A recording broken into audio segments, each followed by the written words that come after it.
ničeho nic, když ji nejmíň čekáš. Přijde sama od sebe a nikoho se neptá. Nosí ji v sobě každej z nás, i když o tom neví. Je to víc než pocit radosti a okouzlení. Jedno slovo, které znamená tak hrozně moc, a každý z nás ho pozná aspoň jednou za život.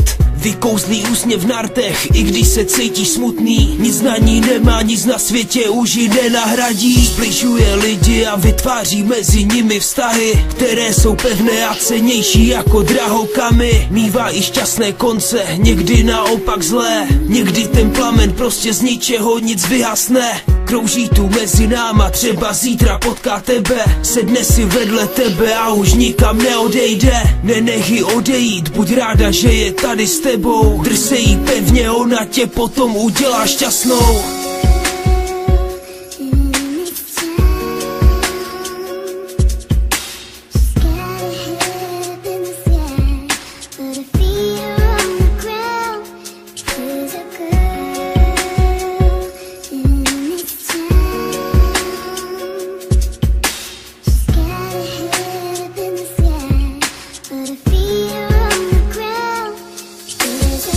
Vytváří rodiny a otevírá lidem oči. Je jako naše matka, máme se od ní co učit.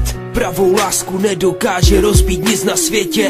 Je to jedna z nejkrásnějších věcí na planetě. Vytváří vzpomínky, co jen tak nevymizí z hlavy. Vidíš to jako včera, když jste se prvně potkali. Pořád ten plamen hoří silně jako na začátku. Tak to máš štěstí, právě si našel pravou lásku. Často nám dává lekce, pěkně si s námi hraje. Co nám chce říct, asi nám tím něco naznačuje. Nejspíše nám chce naznačit, jak se k ní máme chovat. Zkusme ji pochopit, vždyť je tady jenom pro nás. Bez ohledu na věk nebo na barvu pleti. Neříkej, že ji neznáš, každý ji nosí v srdci. Můžeš být klidně i ten největší machr na světě, ale bez lásky se tvůj život prostě neobejde.